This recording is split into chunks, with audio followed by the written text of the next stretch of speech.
All right, today we're going to dive into this really beautiful and profound Pashto poem. It's called A Poppy Flower. It's not very long, but wow, it asks this massive question. What does it really mean to be alone? And the answer it gives, it's not what you'd expect. So let's get into it. Think about it. We're pretty much taught our whole lives that being alone is a bad thing, right? Society, community, belonging, that's supposed to be the goal. But this poem, it just turns that whole idea on its head. It makes you stop and wonder where true strength actually comes from. Okay, now this is the line. This is the absolute heart of the whole poem.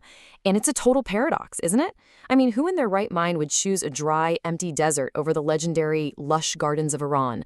To figure that out, we have to step inside the poem's world. So, let's set the scene. The poem kicks off with a journey, a discovery, and, well, a pretty quick judgment call. I want you to picture this. The speaker is out on a hunt, and he just stumbles upon this single, unbelievably vibrant poppy. It's this explosion of color and life in a world that's otherwise just gray and empty. It's beautiful, for sure, but you can't help but feel it's also kind of tragic. So the speaker's first thought is just pity. He looks at this flower, and all he can think about is what it's missing. It's never going to be picked and put in a lover's hair. No one's going to hold it close or admire it.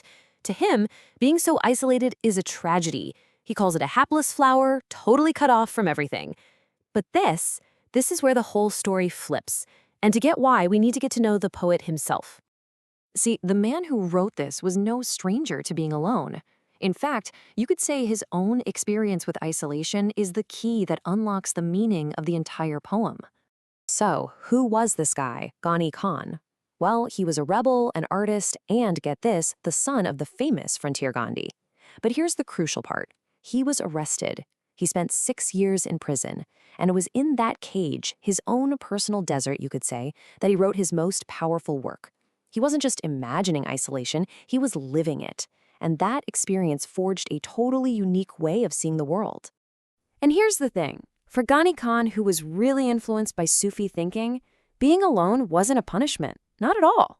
It was a spiritual journey. It was a way to tune out all the noise of society, the garden, and find something way deeper, something divine inside himself.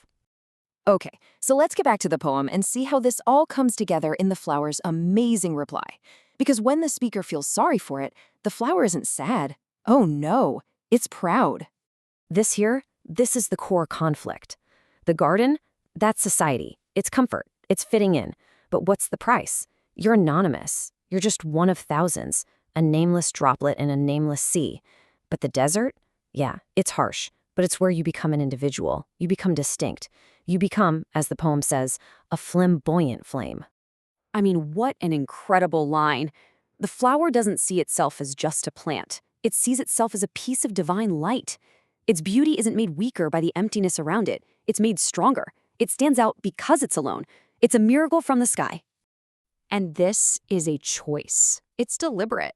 The flower would rather be on cursed soil and be truly itself than be just another pretty face lost in the crowd of the garden. There is so much dignity in that decision. So this is the point where the poem stops being a story about a flower and starts being direct advice for us. Having made its point, the flower now talks straight to the reader, straight to you. It's saying, look, in your own moments of loneliness, in your own personal desert, don't feel sad, don't feel abandoned, because that is the very place where your unique light has a chance to really, truly shine. Now, this final line is so interesting. Who does the flower promise will come see you?